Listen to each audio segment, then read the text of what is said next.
Good morning. My name is Luca Labate. I'm a staff scientist, a physicist at the National Institute of Optics of the CNR. The CNR is the Italian National Research Council.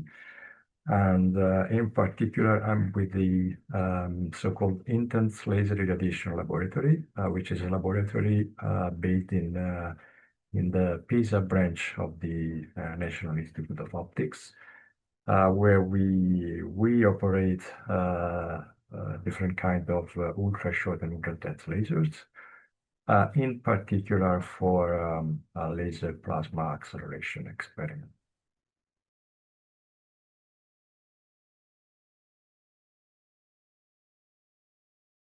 As I mentioned, I'm with the Intense Laser Irradiation Laboratory Group, which was involved in the EuPRAXIA project since the beginning, so since the preparation of the conceptual design report.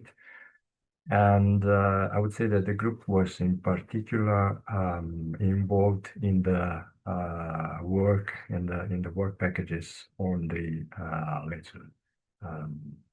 Yeah, and then of course we have some activity in the field of laser plasma electron acceleration for applications and focusing, for instance, on medical application.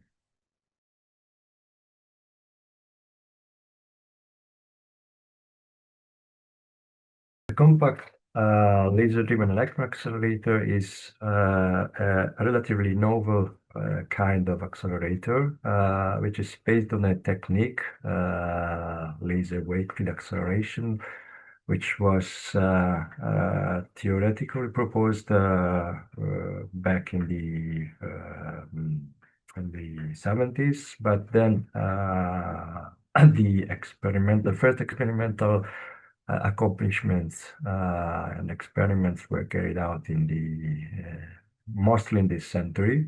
And it's a technique which, in contrast to so-called conventional accelerators, which are the accelerators which, for instance, are used in the large-scale infrastructures that we are used to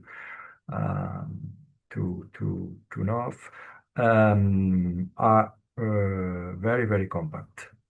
So this is, I would say, the principal peculiarity of this kind of accelerator, and this means that they can be hosted in small environments. They can be used for several, and I would say spread applications. And one of the applications, for instance, is in the medical field.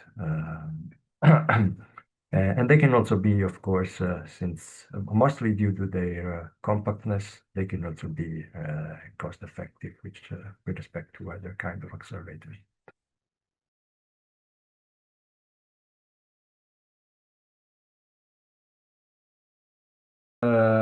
Well, I would say that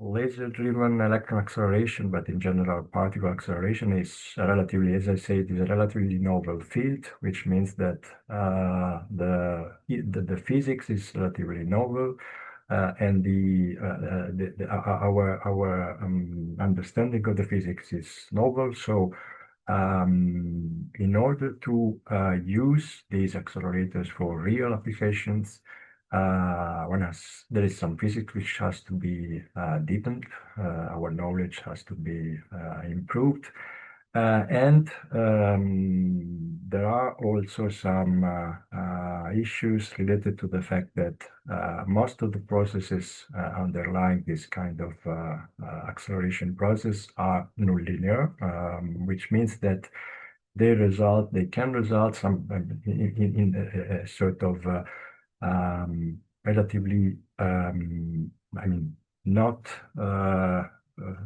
very high stability of the source and reproducibility of the source. So these issues have to be addressed.